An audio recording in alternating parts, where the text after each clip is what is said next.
বিধায়কবিলাকৰ দৰমহা বঢ়াব খোজা হৈছে। একদম স্পষ্টভাৱে আপোনালোকক জনাব খুজিছোঁ যে ৰাইজৰ দলে এই মুহূৰ্তত অসমৰ বিধায়কসকলৰ দৰমহা বৃদ্ধিৰ বিৰোধী। অতি স্পষ্টভাৱে আমি ক'ব খুজিছোঁ যে আজিৰ দিনটোত এজন বিধায়কে যিমান দৰমহা পায় সেইটো এজন বিধায়কৰ কাৰণে যথেষ্ট বুলি আমি ভাবোঁ। নম্বৰ 1। নম্বৰ 2, আজিৰ দিনটোত অসমৰ এজন বিধায়কে পেঞ্চন পায় আৰু ফেমিলি পেঞ্চনো পায়, অথচ সেই বিধায়কে সেই চৰকাৰে আমি দেখিবলৈ পাইছোঁ যে চৰকাৰী চাকৰিয়ালবিলাকৰ পেঞ্চন নাইকিয়া কৰি OPSৰ ঠাইত NPS কৰাৰ ব্যৱস্থা কৰিছে। গতিকে এইটো একদম সাংঘাতিক ধৰণৰ জনগণ বিৰোধী এটা সিদ্ধান্ত। যি সময়ত বানপানী হৈ আছে সেই সময়ত বিধায়কৰ দৰমহা বৃদ্ধি কৰিবৰ কাৰণে কৰা কুচকাৱাজ কেতিয়াও মানি ল'ব নোৱাৰি। এই মুহূৰ্তত মই আপোনালোকক বিধায়কে কিমান দৰমহা পায় আমাৰ পে স্লিপৰ পৰা আপোনালোকক কৈ দিব খুজিছোঁ। এজন বিধায়কৰ বেছিক দৰমহাটো হ'ল 80,000 টকা। মুখ্যমন্ত্ৰীৰ বেলেগ, বিৰোধী দলৰ দলপতিৰ বেলেগ, তাৰপিছত মন্ত্ৰীবিলাকৰ বেলেগ আৰু আপোনাৰ অধ্যক্ষ আৰু উপাধ্যক্ষ বিধানসভাৰ তেখেতসকলৰ অলপ বেছি, কিন্তু এজন সাধাৰণ বিধায়কৰ দৰমহা হ'ল 80,000 টকা। তাৰপিছত কনষ্টিটুৱেঞ্চি এলাউন্স বুলি আমি সমষ্টিৰ এটা এলাউন্স পাওঁ, সেইটো হ'ল 20,000 টকা। এইটো তাৰপিছত কণ্টিনজেঞ্চি এলাউন্স বুলি আমি 30,000 টকা এটা পাওঁ।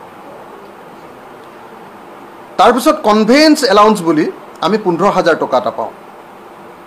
তাৰপিছত পাৰ্লিয়ামেণ্টাৰী এছিষ্টেণ্ট এলাউন্স, তাৰমানে আমাৰ PAক ৰাখিবৰ কাৰণে আমি টকা 10,000 এটা পাওঁ।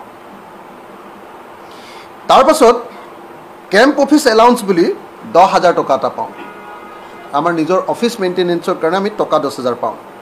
আৰু টেলিফোন চাৰ্জৰ কাৰণে আমি 6,500 টকা পাওঁ আৰু নিউজ পেপাৰৰ কাৰণে 1,500 টকা পাওঁ। সৰ্বমুঠ এজন বিধায়কৰ সৰ্বমুঠ দৰমহা হৈ গৈ সকলোবিলাক লগাই সৰ্বমুঠ হৈ গৈ 1,73,000 টকা। তো গতিকে যি সময়ত এজন বিধায়কে 1,73,000 টকাৰ সৰ্বমুঠ তেওঁ ড্ৰ কৰে দৰমহা হিচাপে, 1 নম্বৰ। 2 নম্বৰ, এজন বিধায়কে তেওঁ পেঞ্চন পায় আৰু সেই পেঞ্চনটো আপোনালোকে নিশ্চয় জানে যে পেঞ্চন 40,000 টকা আৰু হেল্থৰ কাৰণে মেডিকেল এলাউন্স পায় 20,000 টকা, মুঠ 60,000 টকাৰ পেঞ্চন পায় আজিৰ দিনটোত এজন বিধায়কে। আৰু এতিয়া বাতৰি কাগজতে পঢ়িবলৈ পালোঁ যে এতিয়া অসম বিধানসভাই বিধায়কসকলৰ দৰমহা বৃদ্ধি কৰিবৰ কাৰণে ব্যৱস্থা কৰিছে। বাতৰি কাগজতে খবৰ পালোঁ যে অসম বিধানসভাই, বাতৰি কাগজতে খবৰ পাইছোঁ দেই, যে অসম বিধানসভাই ইতিমধ্যে অসম বিধানসভাৰ কমিটিৰ পৰা পাছ কৰি ইতিমধ্যে অধ্যক্ষৰ হাতত দাখিল কৰিছে আৰু অধ্যক্ষই ইতিমধ্যে সুভাষ দাস ডাঙৰীয়াক অধ্যক্ষ হিচাপে লৈ এখন কমিটি তৈয়াৰ কৰি দিছে। এই খবৰ আমি ইতিমধ্যে লাভ কৰিছোঁ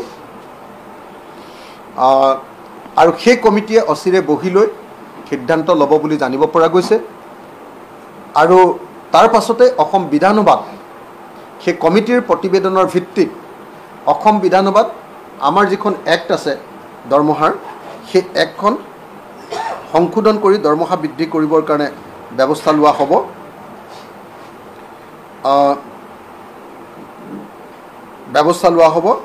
the Assam speakers and deputy speakers salary and allowances and amenities act 2018 এইখন সলনি কৰা হ'ব। সলনি কৰি